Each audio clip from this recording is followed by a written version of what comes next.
డెవలప్‌కి బిల్డింగ్‌లకి, పేదవారికి ఏం సంబంధం?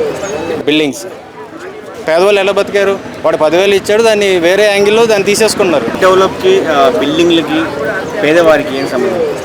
బిల్డింగ్స్కి అది ఇప్పుడు మనకి ఏపీ వాళ్ళకి కట్టి స్టేట్ డెవలప్ అయితే పేదవారికి ఏం సంబంధం? బిల్డింగ్స్ కడితే డెవలప్ అవుతుంది, కానీ బిల్డింగ్స్ కడతాం వల్ల కొంత మందికి మాత్రం ఉపాధి దొరుకుతుంది, జాబ్ దొరుకుతుంది. రేషన్ వాహనాలను రద్దు చేయడం వల్ల సామాన్య ప్రజలు మళ్ళీ క్యూలో నిల్చుంటున్నారు. ఈ రేషన్ వాహనాలు అది అసలు ఫస్ట్ కాన్సెప్టే లేదు. వాలంటీర్కి 10,000 ఇస్తా అని చెప్పి ఇప్పుడు ఆ వాలంటీర్ ఉద్యోగాలు దిగేశారు. ఎట్లా చెప్తారు? అది ఎలక్షన్లు దాటుతాను కదా, వాలంటీర్ అనేది ఆ వ్యవస్థే వేస్ట్. అది ఇప్పుడు వాడు డిగ్రీ చేసి 5,000 ఆ ఊర్లో ఏం సరిపోతుంది? 10,000 ఇస్తాను హామీ ఇచ్చారు చంద్రబాబు గారు. హామీ ఇవ్వకపోతే జనం ఓట్లు వేయరు కదా, వేయాలి. అది మోసం అని అనకూడదు. అది దాని ఏమంటారు, దాన్ని ఆ సమయానికి వాడుకోవాలి అంతే. గవర్నమెంట్లు అని ఏంటంటే ఫ్రీ ఇవ్వకూడదు. ఇప్పుడు జనాలకి ఇన్కమ్ ఎలా జనరేట్ చేసుకోవాలి, వాళ్ళకి జాబ్స్ ఇవ్వడం కానీ, వాళ్ళు ఏదైనా బిజినెస్ చేసుకుంటే ఆ బిజినెస్కి ఎంకరేజ్ చేయడం కానీ ఇలాంటి చేస్తే బెటర్. కూర్చోబెట్టి డబ్బులు ఇస్తే ఏమవుతుందంటే ఆల్రెడీ డివైడ్ అయిపోయిన తర్వాత అది చాలా లాస్లో ఉంది ఏపీ స్టేట్ అనేది. ఇప్పుడు దానికి ఇన్కమ్ ఎలా జనరేట్ చేయాలి అని చూసే గవర్నమెంట్ని జనం ఎంకరేజ్ చేయాలి. అది మానేసి ఆటో వాళ్ళకి 10,000 ఇస్తున్నారు, వాళ్ళకి ఇంత ఇస్తున్నారు, అమ్మఒడి ఆవడి ఇలా వేయకూడదు. జగన్ ఉన్నప్పుడు పేదవాళ్ళు బ్రతికారు, చంద్రబాబు ఉన్నప్పుడు కార్పొరేట్ వాళ్ళు బతుకుతున్నారు అంటున్నారు.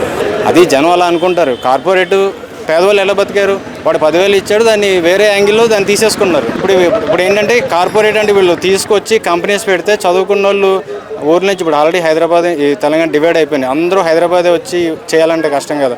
ఎక్కడికక్కడ కంపెనీలు పెట్టేస్తే ఎక్కడుండే వాళ్ళు అక్కడే జాబ్ చేసుకుంటారు. ఇప్పుడు వైజాగ్లో చేసే వాళ్ళు వైజాగ్లో చేసుకుంటారు, విజయవాడలో పెడితే విజయవాడలో చేసుకుంటారు. ముందు ఏంటంటే కంపెనీస్ రావాలి, జాబ్స్ జనరేట్ కావాలి, ఇన్కమ్ జనరేట్ అయితే ఆటోమేటిక్గా స్టేట్ అనేది డెవలప్ అవుతుంది. అది కాకుండా కూర్చోబెట్టి డబ్బులు ఇవ్వడం అనేది కరెక్ట్ కాదు. స్టేట్ డెవలప్‌కి బిల్డింగ్లకి, పేదవారికి ఏం సంబంధం? బిల్డింగ్స్కి అది ఇప్పుడు మనకి ఏపీ వాళ్ళకి కట్టి స్టేట్ డెవలప్ అయితే పేదవారికి ఏం సంబంధం? బిల్డింగ్స్ కడితే డెవలప్ అవుతుంది, కానీ బిల్డింగ్స్ కడతాం వల్ల కొంత మందికి మాత్రం ఉపాధి దొరుకుతుంది, జాబ్ దొరుకుతుంది. ఏది కన్స్ట్రక్షన్ ఫీల్డ్ ఉన్న వాళ్ళు కానీ, ఇంజనీర్స్కి కానీ, దాని మీద డిపెండ్ అయ్యి ఉన్న కంపెనీస్ ఏదైనా సిమెంట్ కానీ, ఐరన్ కానీ ఇలా వాళ్ళకి వస్తుంది. దాంతోపాటుగా ఒక ముందు అనేది క్యాపిటల్ లేదు. ఫస్ట్ క్యాపిటల్ వస్తుంది అని 10 years నడిచిపోయింది. ఆల్రెడీ ఇక్కడ ఉన్న జాయింట్ కూడా కట్ అయిపోయింది, లాస్ట్ 10 years అయిపోయింది. కాబట్టి ఇప్పుడు ఏపీకి క్యాపిటల్ లేదురా అంటే చెప్పడానికి రికార్డ్స్లో ఉంది అంతే. రికార్డ్స్లో మొన్నదాకా ఒకటి లేదు, ఇప్పుడు మళ్ళీ దాన్ని తీసుకొస్తున్నారు. ఓకే క్యాపిటల్ ఒకటి ఉంది అనేది దాన్ని ఇప్పుడు మెల్లగా కడితే ఆ ఏరియాలో కంపెనీస్ వస్తే డెవలప్ అవుతుంది. ఒక స్టేట్ అంటే దానికంటే ఒక హెడ్ క్వార్టర్ ఉండాలి కదా మెయిన్గా, అది కావాలి ఫస్ట్. సో చంద్రబాబు హామీలే ఇస్తాడు, నెరవేర్చరు అంటారు. ఇద్దరికి అంటారు. హామీలు ఎలక్షన్ అందరూ ఇస్తారు, అందులో ఎన్ని పనికొచ్చి అయితే పర్వాలేదు.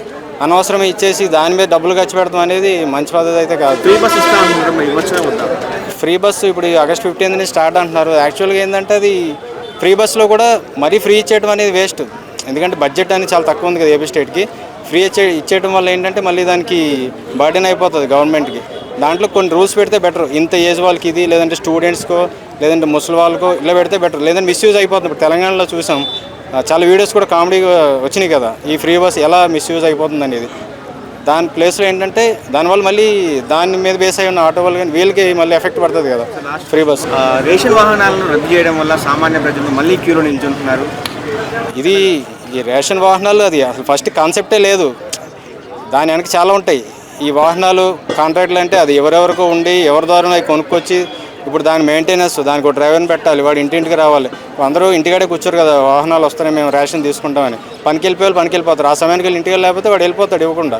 ఇప్పుడు పూర్వం ఏమంది, ఎవరికాడు షాప్కి వెళ్ళి తెచ్చుకునేవారు. అది సాటర్డేనో సండేనో మధ్యలో వాడు ఎప్పుడు ఖాళీ ఉంటే అప్పుడు వెళ్ళి తెచ్చుకునేవారు. అది కరెక్ట్ ప్రాసెస్. అంతేగాని నేను ఇంటికి వచ్చేస్తా, కొన్ని ముసలి వాళ్ళకి ఇచ్చారంటే అర్థం ఉంది, వాళ్ళు తెచ్చుకోలేరు కాబట్టి ఏజ్ని బట్టి వాళ్ళు వెళ్ళి ఇంటికాడ ఇచ్చారనుకో అయిపోయాయి.